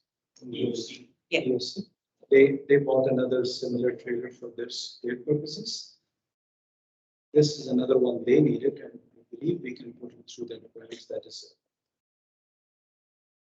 That's the one from UBC, right? that's good. Yeah, my gut on that is I'd like to, some more details on what they're using that cargo trailer for. Is it local stuff? Is it something Public Works could use? Is it something community events could use, other groups? Yeah, so I can elaborate a little bit on the EOC training, which is, I've worked with the EOC on this project. It's a trailer, it's a trailer, 18-foot cargo trailer, and we're fitting it out with, oh, you name it, like there are 2 different generators in there, lighting, extension cords. There'll be a small office in there with a chart table. So all of that sort of stuff, tools. So basically, the purpose of that is, for example, beach drive. Say there was an incident on beach drive, it's pouring rain, it's storming. Public Works grabs it, drags it down there. Now we have a shelter that we can actually start organizing things for. That's why this thing has been built. Well, it's actually, we just received the trailer. It's about $18,000, I believe, to give you a full talk figure. And then, of course, all of the equipment to come in. And in Public Works, we're assembling and building the interior. The idea is that we never use it, but it's also, I'm trying to multi-purpose it. So we're fitting. We're doing some electrical work at the town office, so we can actually roll up to that building and plug it in when the batteries are dying, like if we have an extended outage, so we can actually power up that building with that. Public Works will have the use of it so that it doesn't sit like 3 years and then all of a sudden it's like, nothing works. So we already, just to give council more information, that is, we have something similar. And that's the purpose of that use. The Public Works, that's the use. I'm just a little confused. Are we talking about 2 separate trailers or? I'm unfamiliar with this cargo trailer class 3 to 5. Sorry. Right, so that's the fire department one's trailer. So can we get clarity on what that would be? Yes, so this is a separate trailer. Yeah. Nothing to do with the emergency one. I will, for my next meeting, I will report on to the objective of the stream and whether it could be loaned out to other groups within the town itself. Yeah, is it full of stuff or just 100%? And then I guess my only other comment is if we could use maybe COVID money if that's vulnerable populations or emergencies. I will see. Any questions, Shelley? Councillor Downey? None at this time. It's very difficult to hear, and so I'll touch base with others later. Okay. So Mayor, before we move on to the next items on the list, there is one lack of clarity I have, and that is when we go back to the top of the list, which is the harbor. For the first 600,000, there is some asks which I have taken down. For the 35,000, there is asks that I've taken out. But has the council said yes to 100,000 for harbor office and visitor center renovations? Well, I don't think we said yes to 600,000 either. For Yeah. 100,000. Yeah. I think for now, it's For now, leave it on. Yeah. dust settles. For now, leave it on till the dust settles. Okay, thanks so much.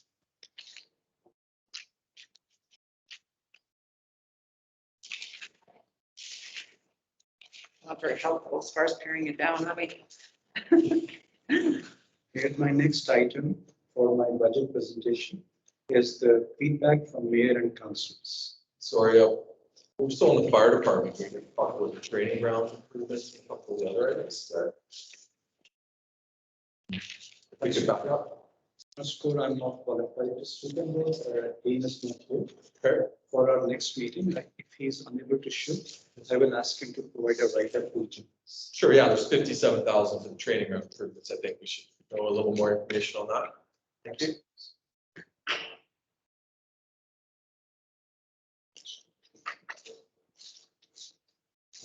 Yeah, I don't know if our next one is going to totally during the daytime again, yeah, it's maybe difficult.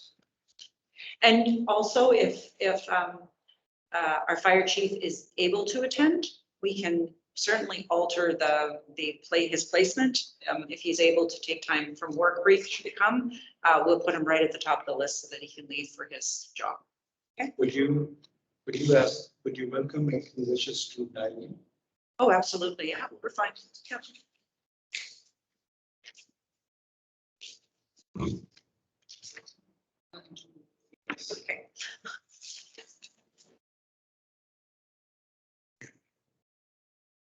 Here, my next item, my budget presentation is feedback from mayor and councillors.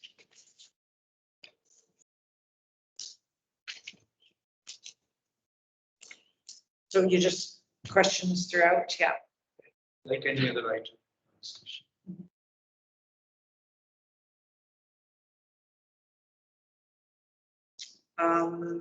Okay, bike park or skateboard park? If I may, I mentioned that. I don't know if it's gonna stick or if there's any cost estimates there. I just think we're considering other projects. You know, everything from OCP coloring contest, you know, I think the need has been demonstrated.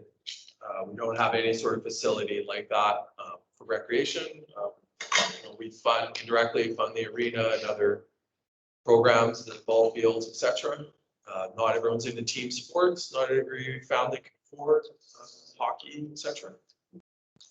I think we can do a small facility at like Roberts. Yeah, that's what I was thinking, You yeah. know, necessarily have to be very expensive. I think it's a skateboard park per se is probably off the table. They are very expensive, but a pump track, which is like rolling things jumps, but really it should be paved with asphalt with my caveat.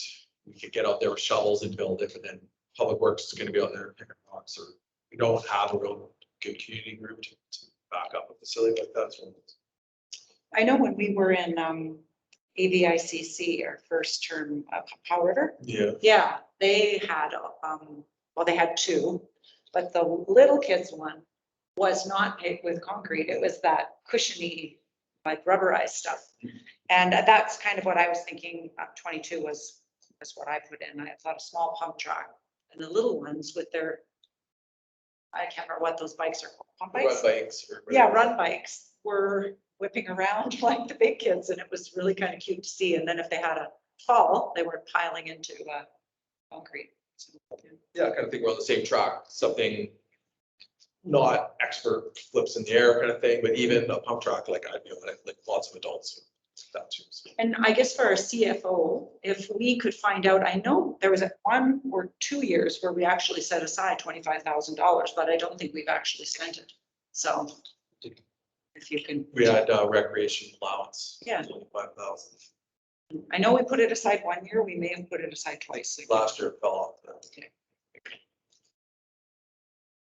So the ask. Qualicum Beach, if I may, Qualicum Beach has a beautiful pump track. My 2-year-old grandson enjoyed it as much as the adults who showed up there with their BMX bikes. Yeah.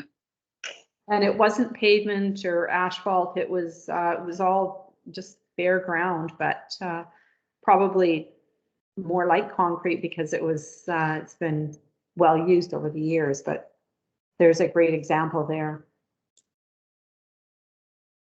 I think certainly a small pump track would be a quick win, not that expensive. Yeah. Okay. I don't know if we're actually deciding on anything today. I think we're just hearing each other's ideas. Sure. That's what I get from this particular page. And is everybody okay if we go 15 minutes over on this? Because I think this is pretty much the last then, is it not? It is. Yes. Is that Yep. amicable for everybody? If we go a little bit over? Okay. Park study. I think this might have been me as well. I was just going through the OCP. You know, we referenced a bunch of studies. So if we're serious about including that in our OCP, I think we should be serious about funding for those, whether it's this year or next year or whatever. Facilities assessment study. is that yours, Councillor Downey, or was it a consolidation of? Like, again, I think I brought that up because it's in our OCP and it's come up a bunch of times. How much are we using the old school? Let's tear it down. I have no idea. It's full every day, and how much are you using this building, how much are you using, et cetera, et cetera. So to me, it's been a stumbling block to making a decision on any of our facilities. Because we don't, if, for example, the old school is costed out at $90,000, it costs to operate it. Well, it's a huge number for administration there just for renting out the rooms. I feel it's not an accurate number, but if we had proper study, we can have an objective decision. Okay. So do you have, I don't know if you recall, but in 2017, November, December, we had Altus, the Altus group come in, and I toured all of our buildings with them, and we have had, it's a condition assessment and life cycle analysis is what they actually do. If not, without, I don't know if everybody in council here is aware that we have this done. It's quite comprehensive, but it's basically a 25-year projected cost of maintenance, and then also a sort of a running replacement value of the actual each facility, including this one that we sit in. There's some good information in there, and also, Councillor Downey, I have been taking some projects out of that, those reports too, and they have formed quite a bit of the capital works that we've done as well. So it's a useful document, and Certainly in conjunction with how much the building's been used. Yeah, I think yours I'm is aware of that report. Yeah. I guess this maybe should be worded on an assessment of use of the buildings. Yeah, which then is measured next to the assessment that you're talking about, and then we ask Councillor Mitchell, if it says cost benefit analysis, is it worth it or not? multiple places. Okay. Excellent. About that topic, I would say this is why we were seeking a full-time CFO, because we've got reports on shelves, we've got data, and we need to put them together and come up with the feasibility study on it, the cost benefit analysis in order to determine what direction to go. So just would leave that as a comment. Way Bay Lands? I think that was. Yeah, I brought this up a number of times at the table. I think it's inevitable we're going to do something with that land, I would hope.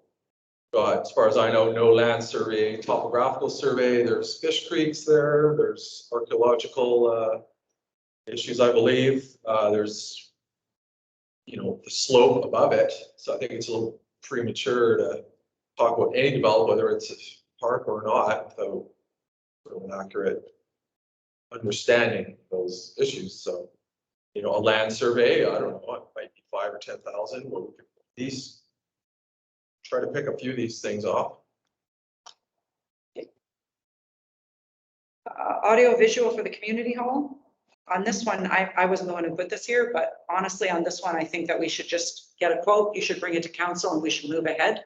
This fiddling around with sometimes the sound works, sometimes it doesn't. Somebody online can hear, somebody can't hear. Equipment that's we can use in this building until such time we go back into the council chambers, I think is probably something that we should pre-approve from the COVID funding if a quote is brought to us.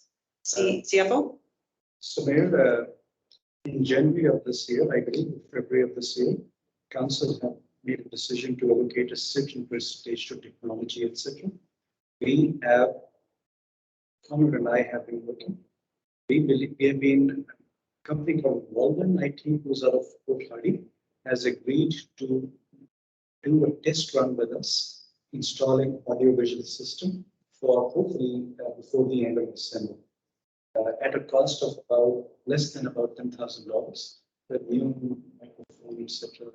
So we will be acting on it very quickly. We had a meeting with them yesterday. I believe by Monday or Tuesday we should be signing. And as part of what we'd already pre-approved. What you want. Okay, excellent. Which also parlays into better recording, which I know is important for some at our council, well, actually all of us around the council table. If we're going to record, we want our citizens to be able to hear it well. as well as those joining us remotely. Okay. Full taxation. Whose is this? Brian, you want to speak to that? I probably brought it up too. I'm not so sure. Yes, I've been grinding on that act for quite a while, I guess, I'm like, and, as far as I can see, we don't regulate what we spend, then there's really no point raising taxes all the time. Because we have a limited pool of people to draw tax on, whether it's businesses, industry, or residential taxpayers. Oh, I think you're talking about number 18. Full taxation was industrial and managed forest lands, that one. But you can talk about both of them. Did I misunderstand? I thought it said tax. Well, to me, sorry, Go ahead. full taxation, I think I brought this up, was getting, we left 35 grand roughly on the table with, the industrial lands. We were not taxing to our full capacity. Do you scouts recall that issue? I can't Yes, recall the I figure. do. I'm sure. What item are we looking at? I thought we were looking at 18. 6. We're at 6. Okay, they should be together. Just because they go together, and certainly shouldn't be raising residential taxes and industrial taxes. And we shouldn't be raising taxes, allowing people to put their property tax bills and utility bills, MasterCard, costing them 40 grand. I think we need to recognize that we're in a difficult time in North Island. Employment, our industries are under attack by the people who like to just shut us down completely, fish farming and logging, and developing our waterfront. Any industrial use, we've got all these outside searches pushing on us.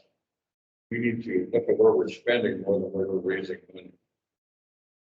So I think taxes need to be stopped. They pause a lot harder at where the money is actually. Because budgets have a way of climbing. Right? All of the, so a lot of major companies in North America, every 4 to 10 years, they go through their company and they purge a level of management, purge an activity that they're doing. Because the cost of getting out of hand according to their revenue. And the revenues, which is sourcely they can't necessarily control, like we can't control what's coming in, but certainly control what's going on. Having a mindset that we're not going to raise taxes, we're going to control our spending, maybe we can raise $200,000 instead of only raising 50 by raising tax. I think that's, we need to look at that side of this budget a lot more than just saying, oh yeah, we need this, yeah, this is a necessity. One of the things I hear, I see it several times, this isn't up to code, that isn't up to code. The fact is, when we put these buildings together like this one, they were up to code. And my understanding is that as long as they're up to code at the time they were constructed, they meet certain safety parameters. We don't have to bring them up to code to be compliant with the rules. So I think we need to put that comment aside, because it's like a tool that's used to compel us to upgrade when we really don't have to. So we need to look for ways, not to be cheap, but to be resourceful and thrifty. Raising taxes doesn't really put that much money back in the coffers compared to what we put in the coffers to control our spending. They're not control our income, not really. But we can control what we spend. I'll leave it at that. Certainly not in disagreement with you on taking a look at the operating budget and seeing where there might be some savings. 100% agree with you there.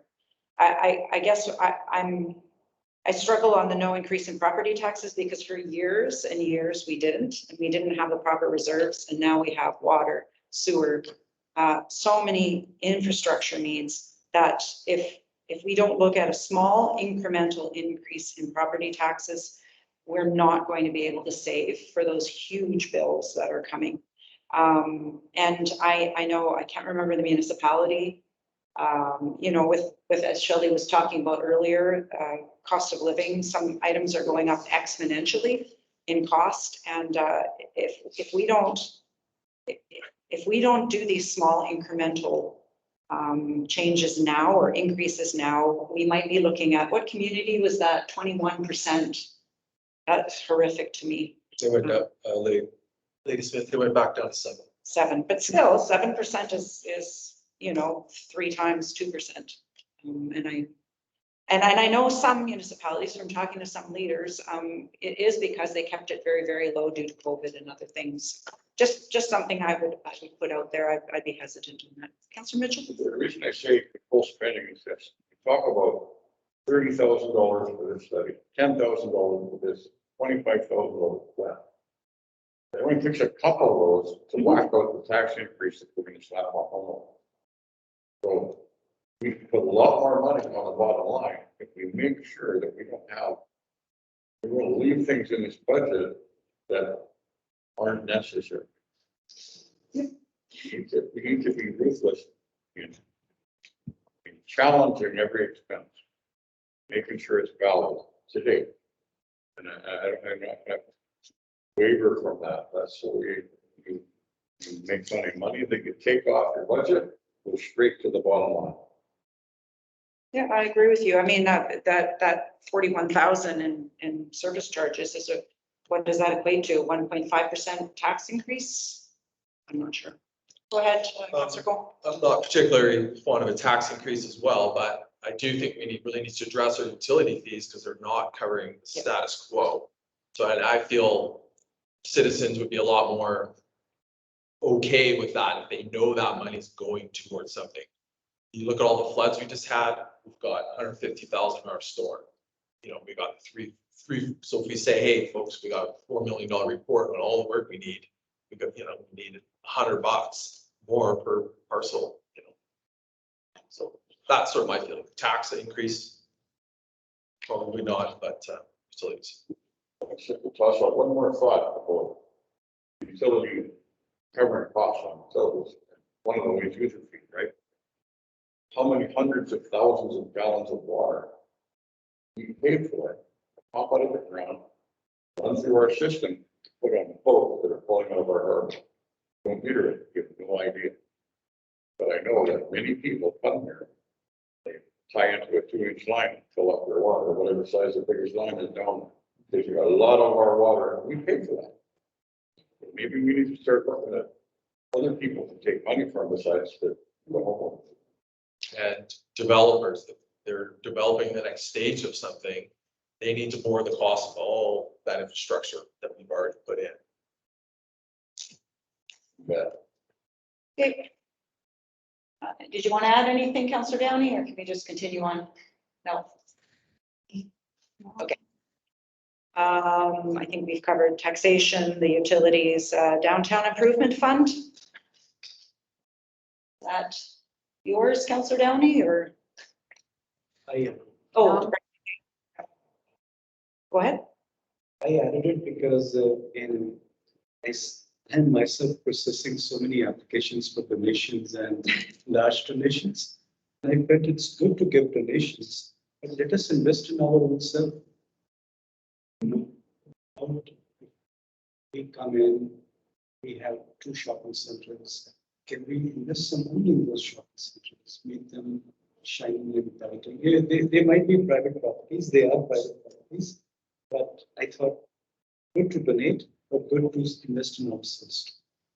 So I think what I hear you saying is what some municipalities do, where they offer a grant up to 50% up to, say, 5,000 or 2,500, and so whatever they put in, and it's been proven that oftentimes businesses invest a lot more simply to get that. Definitely we have a group, and it's something probably the ABC could chat about as well. Strategic plan. Not sure I know what is the state of Where this came from, Councillor, which I'm hearing we have, correct? Julian, is this where it says here, what is the state of our equipment facilities? Oh no, it's a little bit different. Preventative maintenance 5257, facilities that would be covered under that report you were talking about?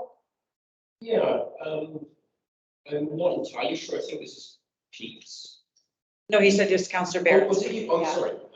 So could you make a copy of that available for Councillor Barron? And then perhaps she might alter what she's asking here. And she's not here to talk about it. Okay. Like, Yeah, would you like me to just wait, see one? So Councillor Barron had a very intelligent point, I think, very strategic.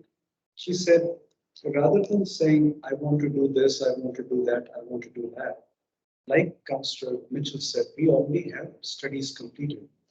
Why don't we make a reconciliation saying that, okay, Altus Group completed a study of our facilities, let's say in 2020. They identified these things to be completed between 0 to 1, 1 to 3, 3 to 7 years. Now give us a reconciliation of from the Altus Group study, what have we completed? Whatever we have not completed, what is coming our way, and let that reflect into the budget. Otherwise, doing a study is as good as a study done and parking it in some fund. That is what she was able to do. that's a good point, because we're always asking for rationale. Well, if the rationale is it's stated in the study, this is the time frame, this is what we have to address, it makes it easier for us. We have, Yeah. for information, we Yeah. have been like actively working on that work that's been identified in this study these last years. Great. Hiring a third party to do a safety audit and development safety plan. Mayor, this also came from Councillor Ben. She said it would be good for the third party to come and conduct this, tell us what could be different. I did work with Public Works, see what do they do, what are the risks, and so on. In line with this, one of the other things was that we should hire a third party to do an assessment of our equipment within the fire department and to say what has expired, what should be replaced, when should be replaced. Regulate from a regulatory perspective, we're putting that cap on. What expires every 12 months, every 24 months, what should be replaced. This came from me. And I believe this third party safety audit is something that we could actually get money as well, because That's good. WorkSafe has a, yes. I wonder if we could get some numbers, estimates on. I like both those ideas. Yep. I don't think they should be combined, but Yes. these $10,000 programs. Estimates. Well, especially the WorkSafe, if we can get money back just by having the proper safety protocols in place, it makes sense. Right? Less injuries. Yep. Yes. Okay.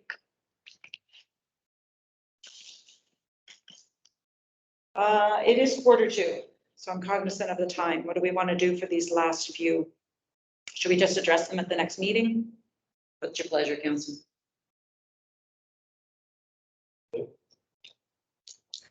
Okay, we will from museum down, we'll talk about these at the next meeting then. Okay. All right, thank you very much, staff. Really appreciate this. It's good to go through, and thank you very much, Harinder, for meeting with all of us individually. That was very helpful for us to ask questions, personally entertain, or whatever it is that we are interested in the budgetary process. So, motion to adjourn. Seconded, all those in favor? Opposed, carried. And thank you, staff, too, for all of the support and for coming here today. Sorry about that. Thank you, Shelley. Any feedback for us, how we could resolve it? Okay. So do you have anything you can do? I don't have anything. I think it was great. But I'm not the financing kind of person. Shelley might have some feedback for you. I'll reach out to them.